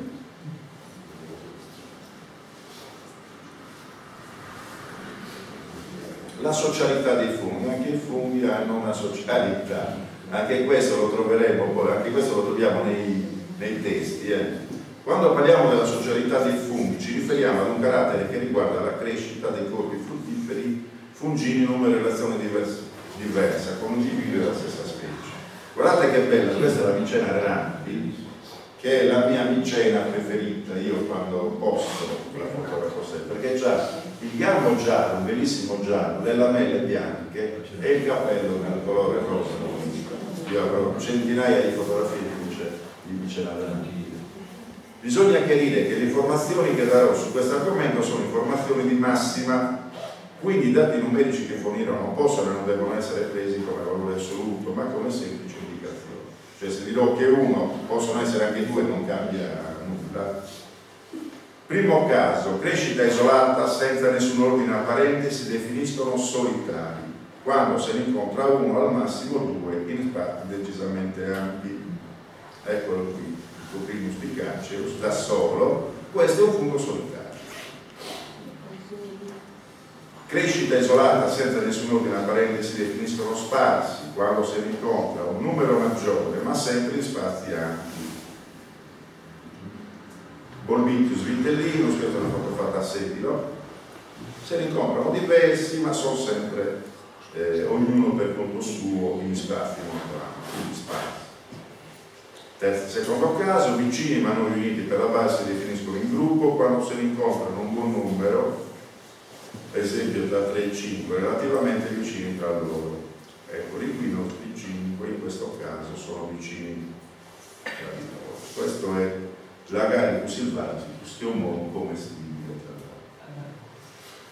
Secondo caso, vicini ma non riuniti per la base si definiscono gregari, sono individui molto ravvicinati, con i gambi separati, distinti tra loro, che conservano sempre la loro individualità.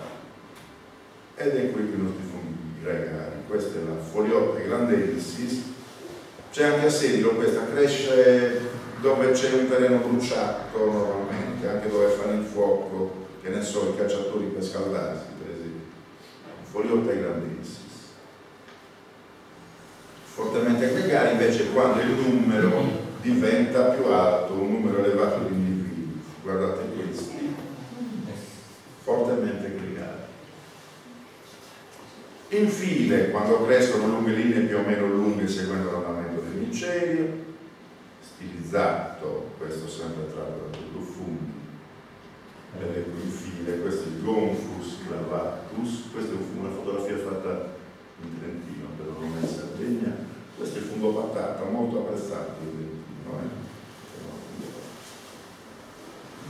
A zigzag o a saetta quando crescono seguendo una linea spezzata zigzagante, vedete il disegno stilizzato e poi l'oro.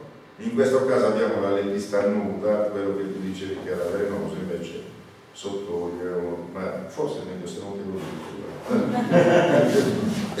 Guarda che lo so. Tu fai tranquillo. Secondo caso, vicini ma non riuniti per la base si definiscono in circolo in cerchio. Quando crescono seguendo la linea circolare del proprio micelio, questo fenomeno è denominato cerchio delle streghe. Ecco il circolo. Ed eccoli qui. Sono difficili da fotografare perché a volte il cerchio è talmente largo e ci sono magari spianti in mezzo. Questa è la Cudonia circinans e questa è la Conidia driofila. Questo è il primo fungo che cresce nei boschi dopo le prime piogge autunnali. Fascicolati, quando sono costituiti da molti individui, questi sono uniti tra di loro, uniti per la base al penultato del gambo. Vedete l'ifiloma fascicolare, quello che molti confondono col chiodino, invece questo è il rosso. Cornati, quando i gambi di 2 o più individui partono da una base comune distinta per poi differenziarsi. Eccoli qui, questi sono cornati. Vedete, questo è il Xerocomus roseo albidus, è un bellissimo fungo descritto per la prima volta in Sardegna, nei boschi caldi. Terzo caso, riuniti tra di loro si definiscono cespitosi, sono costituiti da molti individui i cui gambi sembrano partire tutti da un punto comune. Cosa può essere un fungo cespitoso? Ecco. Vedete?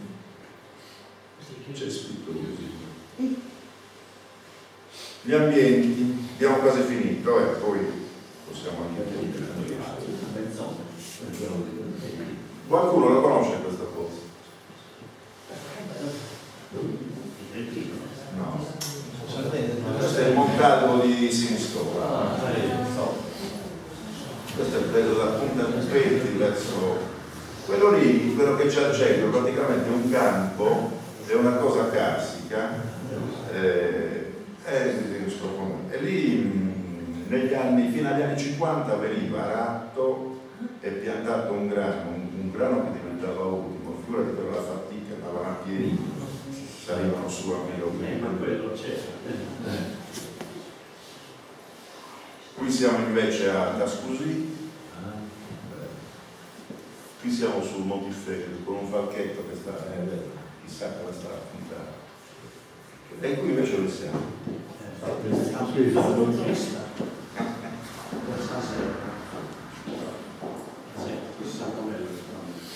Allora, sappiamo che i funghi possono nascere in una molteplicità di ambienti, dalla pianura alla cima delle montagne, dagli arenili delle coste alle piste da sci in alta quota, dall'equatore fino all'estremo nord. Questa fotografia è fatta a Bordoni nelle Morelle. Ce l'abbiamo quella tra l'altro, è la nuova Riella Grulla Centro, che è commestibile, tra l'altro, lo dico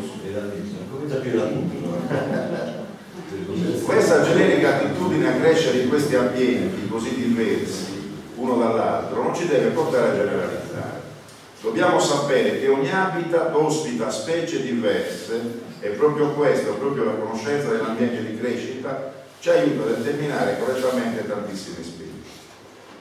In Sardegna sono presenti diversi ambienti interessanti, sia per la presenza di molte specie commestibili, ambite da sempre più frequenti cercatori, sia di altre specie interessanti sotto il profilo esclusivamente scientifico. Questa la conoscete? Questa è l'isola dei Case Integrati, questa è la dinamica. Tenendo conto il fatto che la nostra isola, pur non avendo cime ad altezze elevate, ha comunque montagne che devono essere prese in considerazione. Ha poi per una fetta importante del suo territorio prati e pascoli posti ad un'altezza che possiamo definire collinari, seguito di questa situazione. Ed ha infine una zona costiera spesso con la presenza di pinetti litoranei o anche in varie situazioni presenze miste di pini e pesci. Ebbene, tutti questi ambienti sono molto interessanti per la presenza di specie fungine specifiche originali. La Leccetta, i boschi di Quercus ilex. La Leccetta è sicuramente uno dei boschi più frequenti nella nostra isola. È possibile trovarla dalla riva del mare fino a quote montane dai 1200 ai 1400. Senza volerle citare tutte, voglio ricordare almeno le due più vicine, le stesse Leccette presenti nel Sarcidano e quelle di Monte Alci. Il Lecce è un albero sempreverde. I boschi da lui formati hanno la particolarità di essere abbastanza fitti e di conseguenza poco illuminati. In Leccetta possiamo trovare centinaia e centinaia di specie di funghi, molte legate alle piante da un rapporto micorrizo. Tra i rami caduti e le foglie anche parecchie specie saprotrofe. Inoltre troveremo diverse specie parassite che attaccano principalmente i vecchiali. Questo è un bellissimo leggio che c'è salendo da Chidia verso Pavo, a Monte Alci, plurisecolare, proprio bello. Tra le specie che vivono in simbiosi del leccio, i Boletus, Boletus edus e Boletus sata, le Amanita, vedete, Amanita panterina, Amanita crocea, l'Amanita pubescens, l'Amanita ovoidea, l'Amanita muscaria. Di queste almeno due sono commestibili. L'Amanita ovoidea, che pure era consumata in Sardegna fino a una decina d'anni fa, ha causato agli inizi del 2000 un caso di avvelenamento con un decesso a Cagliari all'ospedale. Da allora è meglio evitare di mangiare. Prima si pensava che fosse stata confusa con un'altra amanita che è simile all'ovoidea, ma la volva di colore ocraceo, che si chiama amanita crocea, buonissima, invece poi hanno scoperto che anche la manipera guidera contiene quel tipo di tossine, quindi è diventata le russula, i Cortinarius eccetera. Vedete, qui ci sono due russule buonissime, la russula aura e la russula americolo. Questa qui è molto meno buona, questa è una di quelle, trovate le russule dove c'è scritto senza valore, perché molto spesso, pur non avendo principi tossici, è meglio evitare perché magari puzzano insomma. Questa non purtroppo non piace nessuno. Tra le seconde, gli agaricus, delle biote e le macrolebiote. Anche qui abbiamo almeno questa qui, la lebiota cristata, è una specie velenosa mortale, quindi bisogna stare molto attenti. L'agaricus arvensis è un ottimo invece fungo commestibile, un agarico, un cosiddetto prataiolo, che ingiallisce. Quindi sfattiamo subito il fatto che i prataioli che ingialliscono non sono buoni. Quelli che ingialliscono e non sono buoni sono gli agaricus della stirpe, se così possiamo dire, xanthoderma, gli xanthodermati. Però noi abbiamo detto prima, no? L'esame organolettico, sapore, odore, gli xanthodermati puzzano di inchiostro o di fenolo. Questi invece hanno un bellissimo odore o di mandorle al mare o di anice, quindi profumi anisati, e sono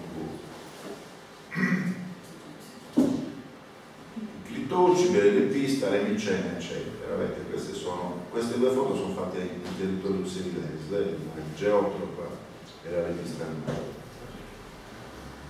Infine, tra le specie parassite, l'Armillaria mellea, il Polypus, il Ganoderma, il Linonotus eccetera. Nel caso di Ganoderma, questo qui, qualche volta l'avete visto questo qui? Questo è molto comune. Questo sì, quello è quello istituisce. Allora, questo qui, il lencetta, è comunissimo, è un bellissimo fungo da vedere, molti lo prendono come soprammobile, lo usano perché è duro. ha una particolarità, ve lo posso dire, che purtroppo non facciamo in tempo perché sarebbe molto interessante a parlare di tossicità e commestibilità, perché è molto interessante, un'altra volta lo facciamo.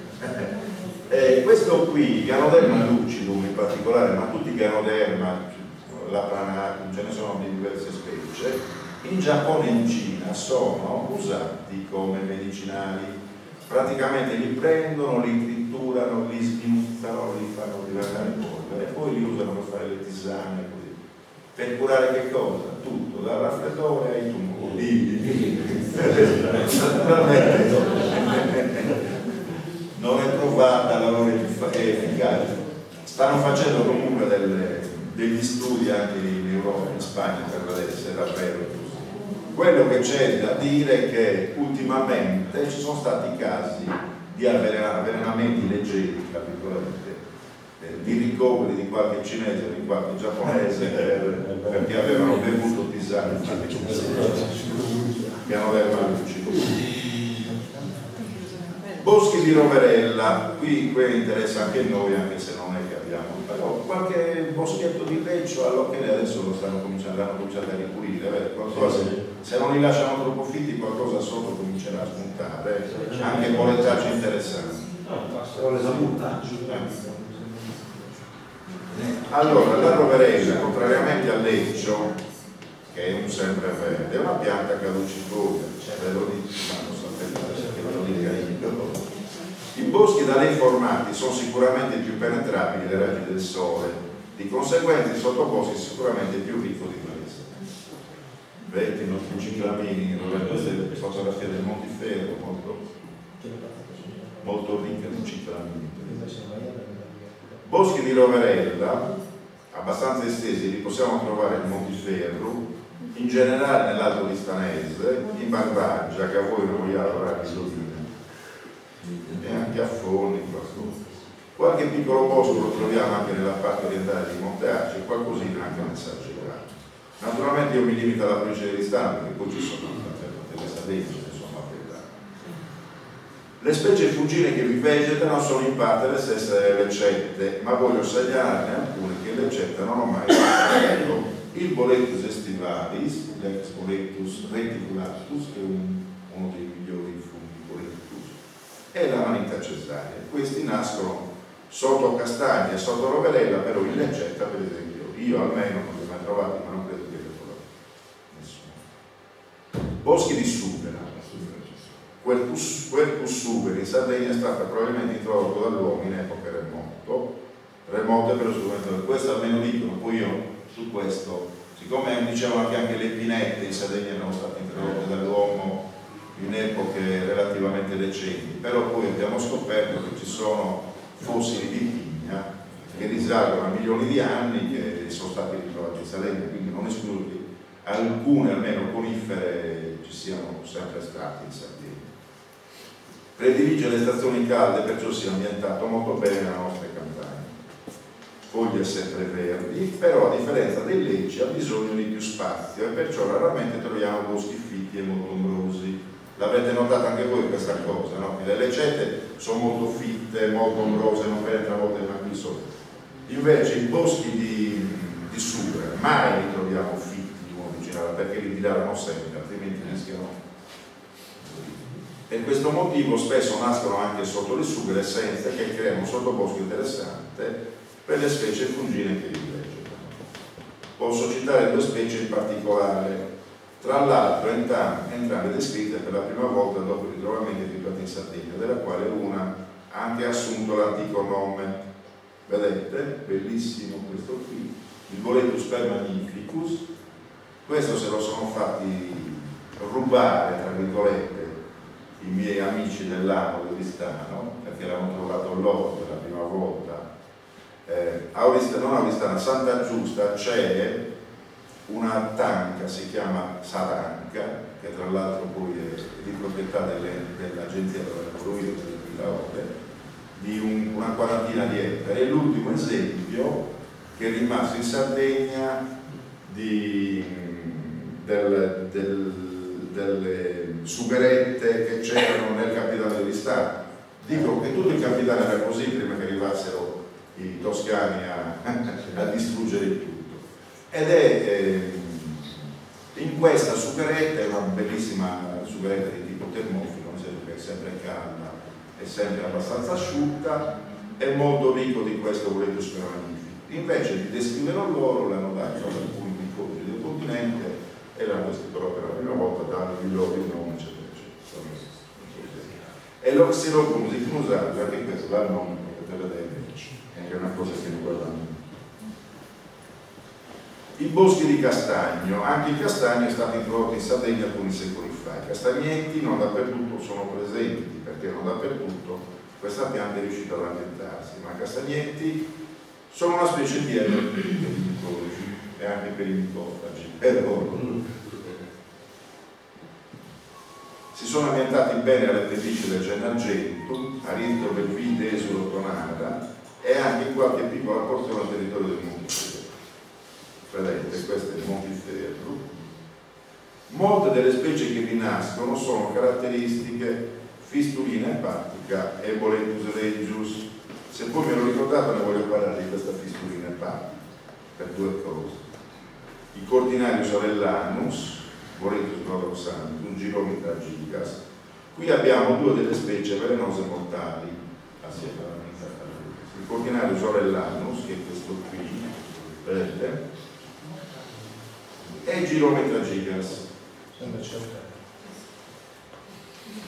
Anche nel caso delle conifere, siamo passati al bosco di conifere presenti in Sardegna, dobbiamo sottolineare che la stragrande maggioranza sono di pianto recente. Le altre sono tutte impiantate a partire dal dopoguerra, alcune per la produzione di cellulosa che doveva servire per Albatec, altre ancora per preparare il terreno fino ad allora degradato e spoglio all'avvento successivo di altre piante più naturali e già facenti parte della flora dell'isola, il leccio, la roverella e la succa. Già l'avete visto come fanno in moltissime zone, no? Piantano i pini, una fila di pini e una fila di leccio, una fila di roverelle. Poi man mano che crescono il Lecce e le Roverelle tagliano i pini in modo che, perché creano l'humus, buttano le foglie, eccetera, eccetera. Sono degli alloppiati pionieri, insomma. Tantissime sono le specie fungine delle conifere pesante. Vediamo le foto di alcuni importanti. Vedete? I Suillus, che sono i cosiddetti pinaroli, che a Sedilo purtroppo non ci sono, invece sono molto comuni e sono tutti commestibili, tra l'altro. Chi non può messare di spiga, chi non trova i porcini si mangia questi e in pinaroli. E già qui ne abbiamo 4 specie, vedete? Granulatus, Belliti, Pollinitus e Luteus. I tricolomi, qui abbiamo alcuni tricolomi, uno buon commestibile, l'altro un ex buon commestibile che adesso è vietato commercio e vendita, che è il tricolome equestre, dopo un caso di avvelenamento di questo fungo che ancora qualcuno degli esperti continua a mangiare perché pare che abbia problemi di accumulo, eccetera. Comunque c'è un decreto del Ministero della Sanità del 2002, mi sembra che è la Stanica, che non sa come cavolo si chiama, che ha vietato la commercializzazione del tricolome equestre. Invece il Terrium, questo diventa addirittura infestante in certe coniferette di imboschimento ed è un ottimo commestibile, in particolare fatto sotto lui. I Lactarius, questi Lactarius di coniferetta di norma sono ottimi o almeno buoni commestibili, in particolare il Lactarius deliciosus e il Lactarius sanguifluus varietà violaceo, sono a sangue rosso, rossastro, aranciato, non a sangue bianco, non a lattice bianco, ok? Quelli che abbiamo noi sono quelli che lattice bianco, anche se poi ci sono le eccezioni da una parte e dall'altra, di norma così. Pascolo e platopascolo, confino uno degli ambienti preferiti da cereali funghi isolati, platopascolo, questo arriviamo a Sedilo, possiamo trovare prati abbastanza desolati, e possiamo trovare anche frati e pascoli con essenze, dove c'è il Cistus montpelliensis, il Cistus incanus, Litu, Sumudrei, Lecinum corsicum, Saturne Mudrei. Ho visto una signora che aveva finito, abbiamo proprio finito. No, non c'è. La ferula, già lo sapete che cosa nasce, il zeroggio già lo sapete che cosa nasce. Vedete, anche qui abbiamo nel Pratopascolo moltissime specie di prataioli, moltissime specie di lebbiote, manco lebbiote, il Coprinus e abbiamo finito. Voglio tornare alla pistolina perché riesco a... No, non c'è bisogno, l'avete già vista, no? La pistolina così per me, che è la cosiddetta lingua di bue, che poi si assomiglia effettivamente a un fegato, ha due cose, ha due caratteristiche, dal punto di vista organolettico ha due cose. Primo, è l'elemento in natura che ha la più alta percentuale di vitamina C, più degli frutti. Viene mangiata anche cruda, anche se ha un sapore leggermente acidulo. Però a me mi interessa dal punto di vista del parassitismo. Il parassita del castagno, dove si insegna nel castagno, crea un cancro al castagno e naturalmente lo porta alla morte. Però è una di quelle cose, strano, è un parassita di quelli preferiti dai tagliatori di boschi di castagno, perché il pezzo di castagno che viene colpito si indurisce, cambia colore, diventa leggermente più scuro e diventa dal punto di vista economico più pregiato perché è ricercato dagli intagliatori, dai falegnami, eccetera, eccetera. Questa è la cosa. Adesso possiamo vedere i funghi sedili. No, perché sai cos'è? L'epatico. No. Oh. Se c'è qualche intervento, No, epatico. prima di vedere il funghi di secolo, volevo dire 3 cose.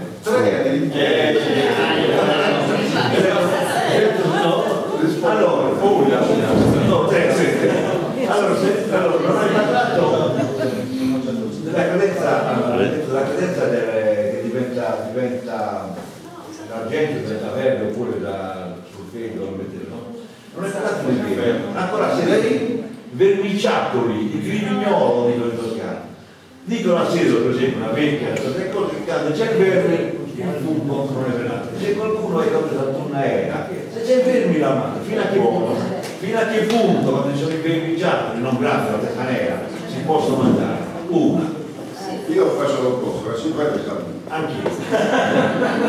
La seconda, è vero che il fungo nasce, sempre la scelta degli anziani, nasce un movimento di acqua. Non è che aspetta l'acqua, già dice che sente l'acqua. Due domande. 3. Per togliere il fungo, non è parlato, è come dicono diciamo, i libri, deve torsione, tirarlo e poi, oppure molti a seguito, possono andare a vedere, tagliare, usare sorta, proprio che lì non nascono più i funghi. La domanda, allora, prima cosa io te l'ho detto, se c'è di quello perché è meglio buttarli, nel senso che gli insetti vincitori sono ditteri che si installano nella zona di crescita dei funghi, se li mangiano fanno schifo e invece non mangiano, non c'è nulla. Il verme ha un'abitudine alimentare diversa dall'uomo. Così come i cani, c'è gente che dice dare da mangiare al cane il gatto, se non vuole il cane il gatto, se non vuole lascia perdere tutto. Non ci sono micotossine in grado di modificare le molecole dell'argento, capito? Una micotossina è in grado di modificare, di far cambiare il colore dell'argento, non esiste, quindi non fidatevi di questo. Per quanto riguarda invece la movimento di acqua. I funghi nascono in condizioni climatiche particolari, di umidità, che non ci sia vento, che ci sia anche una temperatura abbastanza calda. Non è vero però tantissimo, perché d'estate tu all'agosto non troverai mai funghi prima della pioggia. A settembre magari 10 giorni prima è piovuto, hanno cominciato a crescere, spuntano, poi il giorno dopo magari può piovere. Però non è l'acqua che sta per arrivare che ti fa uscire, è l'acqua che è arrivata prima. Così come la luna, non ne abbiamo parlato perché diventerebbe troppo lungo, c'è gente che dice la luna, i funghi nascono quando c'è luna piena, quell'altro no, i funghi nascono quando c'è luna nuova, e quell'altro ancora no, quando c'è mezza luna. Succede a tutti che io mi faccio 50 km a piedi a cercare i funghi, non li trovo da nessuna parte, poi giri, vai da un'altra parte, da un'altra valle e poi ti riempi il cestino di cercatori. E la luna è sempre quella, quindi non c'entra, l'influenza della luna secondo me non c'entra nulla, anche se molti sono convinti che c'è. Poi l'altra era il taglio, la raccolta. Allora, il taglio noi, mai così, bisogna togliere tutti i funghi, compresa questa, prendo così. Poi li puliscono con campagna. Sai perché? Perché il micelio, quando tu tagli il fungo, ti rimane questo pezzo dentro il terreno che marcisce, i funghi marciscono, fa marcire anche il pezzo di micelio che c'è sotto, c'è il rischio che il micelio marcisca tutto. Mai tagliare col coltello. Però io ormai qui sono abituato a tagliare tutti gli altri, perché questo, siccome qui sono bene nel terreno è un po' complicato. Si pensa, non penso al micelio. Dimmi. Ok. Ascolta, ho visto quei funghi che hai detto tu che nascono principalmente nel vetro, a imbuto. Ce ne sono anche dentro. Sì, imbutiti. Sì. Imbutiti. Ho detto che qui sono rari, ce ne sono. Ma quali? Quelli che erano per i Veneti erano i migliori. No, allora quello fungo no.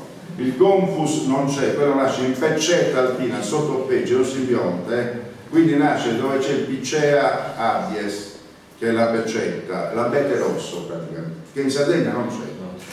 Gli imbuttini, certo che ci sono, ce n'è anche qui qualcuno se non sbaglio, può darsi che ce ne sia anche. Però tieni conto di una cosa, che noi imbuttini, anche imbuttini nel senso di clitocipe, ne abbiamo in Sardegna 50 specie, quindi anche lì bisogna stare attenti perché abbiamo alcuni clitocipi che sono tossici, quindi bisogna conoscerli, saperli riconoscere. Non c'è.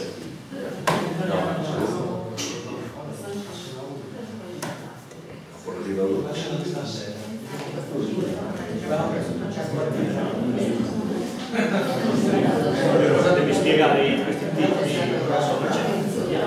Sono poi i funghi che fanno in queste parti.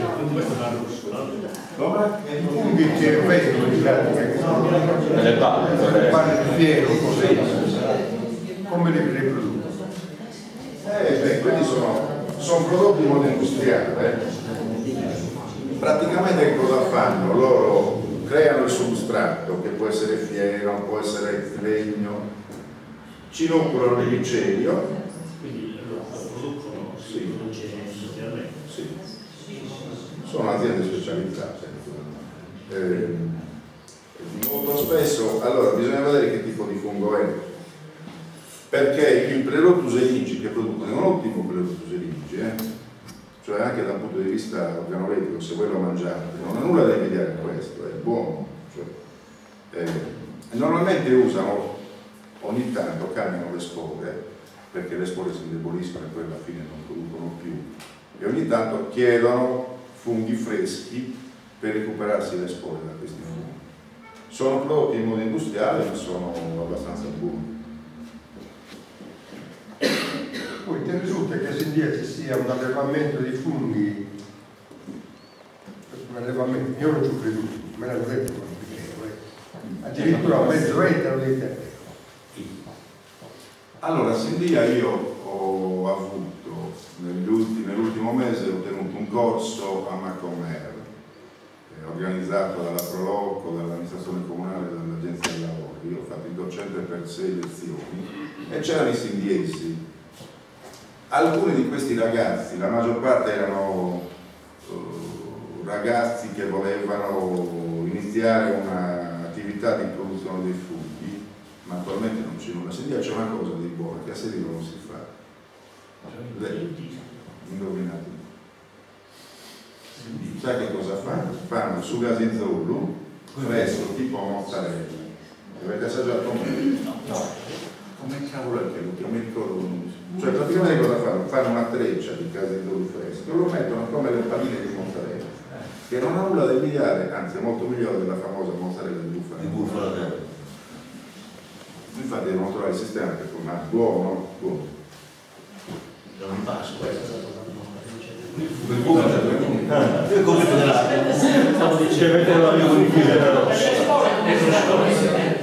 Allora, russula, abbiamo di russula centinaia e centinaia di specie, delle quali non sono buone. Descrivi tre caratteristiche, tre cose che caratterizzano il russo. No, io delle russole per quanto riguarda la commestibilità e la tossicità. No, l'aspetto lascialo perdere. L'aspetto guardale, perché la stessa russola può avere il capello verde o rosso, bianco o giallo, ed è la stessa specie. Le specie commestibili e le specie invece tossiche delle russole sono date dal fatto che le tossiche sono quasi tutte peppate. Sì. E quindi sono tossiche. Le specie commestibili sono dolci. Poi io ne conosco alcune specie commestibili, per esempio ce ne sono alcune che sono ottime dal punto di vista della commestibilità, l'oceano santa, la vesca, eccetera eccetera. Altre invece che sono oppure c'è una russola qui che è nella serie delle fettentine che c'ha proprio un odoraccio brutto, dovrebbe essere la pettinata questa, no? Dovrebbe essere questa. No. Non è un grego questo qua. Questo è stato giorno di qui. Scusa. Questa già si comincia a sentire. Che cosa? È delle femmine. No. Assolutamente no. Allora, cosa mai è stato un emodrego? No, assolutamente. Questo è Xenocomus, probabilmente questo è uno Xenocomus communis. La differenza è di genere, non solo di specie, perché alcune emodreghe c'è il genere Lecinum, questo è il genere Xenocomus.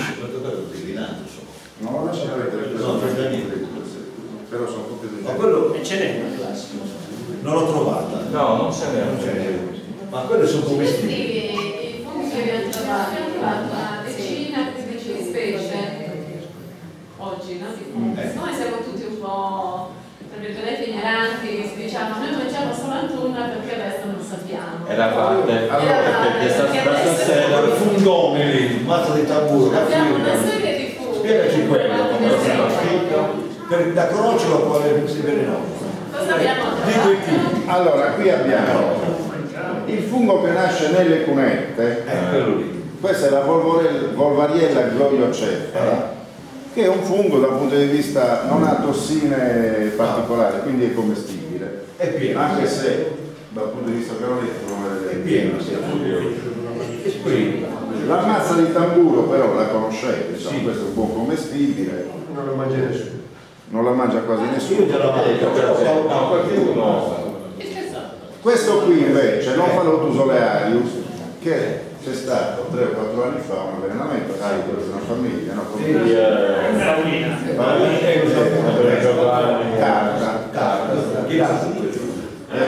molto spesso questo viene confuso non a questo stadio, quando sono piccolini li confondono con i gallinacci col genere Cantaretus. Nel caso di Sedilo invece l'ha confuso col Cleriopus. Poi la lepista nuda è quello. È viola. È viola. questo è un buon commestibile, contiene tossine termolabili per cui bisogna sbollentarlo, però si può tranquillamente mangiare, molta gente lo fa sott'uso. Esistono due specie di lepista con le lamelle viola, la lepista nuda e la lepista sordida. Sono entrambi commestibili, sta buono per un'altra cosa. La lepista nuda e la lepista sordida, che sono entrambi comunque commestibili. Ha degli odori anisati, fruttati, comunque sembra.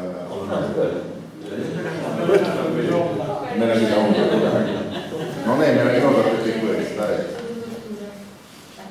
Poi abbiamo, questo è un allora, Sudabacche mazzone, Ecco,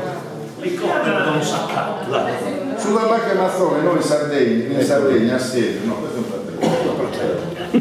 Abbiamo a Sedilo almeno 3 specie, 3 generi. Abbiamo il genere Vascellum pratense, ed è quello che ha poi quelle tonalità giallastre e verdastre. Abbiamo anche la Calvatia, abbiamo 4 specie, quella che cresce più in testa. Allora, quasi sono tutti commestibili quando sono ancora bianchi. Questi hanno, la parte esterna si chiama peridio, la parte interna, se qualcuno mi dà il coltello, eccolo qui, Antonita, un gaiola. si chiama glebba. Quando la glebba è bianca è commestibile. Poi naturalmente comincia a diventare gialla, poi verde, verdognola, poi diventa polvere, che non è polvere ma sono le spore. Come si mangia quel tipo di frutta? Io lo mangio, non sai come lo mangio. A me ha detto Li fritto, tolgono il impanato. impanano e lo E fritto. la fanno con la birra e con l'acqua pesante. Vero è? Comunque sono commestibili. Sono commestibili. Solo le assicchiate c'è il braccio. Lo chiamano vescia, ma non tutto è vescia, perché Assicchiate. la bovista è bovista, il licoperdo è licoperdo, il vascello è vascello, la calvatia è calvatia. Ma c'è 2 tipi, Franco. Uno bianco, cioè uno liscio a palla di ping pong e uno degrinato sopra. Sono uguali. Ho detto che sono 4 generi diversi. Ma sono 2 buoni. Ma se tu non mi ascolti come fai? No, io non mi fido molto, Ci capisci? sono 4 generi diversi. non sono La bovista, il licoperdo, il vascello e la calvatia. Tutti me la mangiano. Tutti 4, addirittura nel licoperdo generi, ecco, quello Questo va via. questo è il vascello, per esempio. Andate vicino, ragazzi, qui sono. Girati di lato. T'ho detto che quando la gleba è bianca sono tutti commestibili, più di questo non è che ti non è che te li provvedi. Quello non è Questo non è già sempre poi abbiamo i prattaioli. Allora, per quanto riguarda i prattaioli, in linea di massima, questo già odora di inchiostro, in linea di massima Gli xantodermatti sono quelli che odorano di inchiostro, sono tossici. Vedi? Va bene? Tutti quelli che odorano di inchiostro sono tossici. Tutti quelli che odorano invece di anice, di mandorle amare, di fungo, eccetera, sono buoni. Questo invece ha un altro odore, questo è della sede di Bernardis, e c'ha un altro odore che non è inchiostro, e anche questi però hanno tossine ed è meglio evitare di mangiare, anche se al segno c'è gente che dice questi me li porto via per dire le fotografie. No, portali via. No, questo mi interessava, se posso. Questo che era ghiacciato, se è ghiacciato, questo qua è pieno sotto i pianti di leghessa. C'è un odore meraviglioso. Cioè, il gammo è molto denso, questo è molto duro, c'è un odore favoloso. Costantino, faccia sentire l'odore. Allora, intanto l'odore è un po' che tu la metti in freezer, non ce l'ha. Quando era quello è un Leucopaxillus comunque. Allora? È un Leucopaxillus gigantes che crescono anche sì, sono sempre in 5 sono commestibili anche quelli, poi sai, dopo un po' è commestibile. Poi abbiamo il Lactarius. Il Lactarius sono tutti quei funghi che hanno, se io gli faccio un taglietto nelle lamelle, se c'è un lattice, vedete? Esce un po' di latte. Lo vedi? Sì. Lo vedi? Bello da vedere. Poi ce ne sono alcuni di questi che anche il lattice e il vino noi li conosciamo a seconda del tiraggio del lattice. In linea generale tutti i Lactarius a lattice bianco, biancastro, e al taglio che hanno la carne bianco-biancastra sono molto peppati, molto acri di norma e sono non commestibili. Non per forza sono tossici, quelli che sono acri sono anche tossici, ma quelli che non sono acri non sono commestibili. Tutti quelli che invece al taglio hanno la carne violacea, rossa, arancione, sono commestibili. Normalmente nascono su agrifoglia, pineta, bettaia, va bene? Quindi l'attaglio è meglio lasciarli perdere quelli che nascono assieme. Le russule che nascono a sedilo commestibili io non ho mai provato, perché quasi più bisognerebbe assaggiarle se proprio qualcuno le vuole mangiare. La disca. Questa per esempio che è un viola, a occhio non confondere, è quello che abbiamo visto prima, questa è una che diventa color viola, questa è una micena culturale che è tossica, velenosa, e quindi bisogna stare attenti perché può essere confusa con questo, lo vedi? In questo caso questo è molto più viola, però se io ne prendo un altro, vedi, viola è chiaro. Guarda questo, sono uguali. Non c'è niente di questo. No, questo è sempre uguale. È uguale. Allora è buono. Sto parlando di questo, non di quello. Quella è la regista nuda. Quella è la pistanuda e questa è la micena. Vabbè, ma quello è sempre più piccolo, Franco. A volte lo troviamo. Bisogna stare attenti. Va bene? Poi altro non è che abbiamo molto, Sedilo, allora Sedilo è molto povero, non è una zona ricca di funghi, cioè voglio dire rispetto ad altri paesi anche dei dintorni, da Ussis ma fino ad arrivare a Nubiedo o anche Boro c'è un buon gusto. Quei piccolini non hai detto, questi qua, come sono questi qua? Stantino. Oh. Che pieno. No, questi non è, allora lo dico così, magari così sono. Belle. Quel maglione. Vabbè. Che poi noi No, da questo lo dai ora.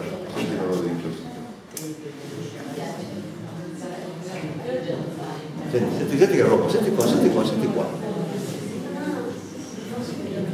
No, questo è proprio, questo è inchiostro puro, Non lo conosco. Senti. Inchiostro puro, Fammi vedere.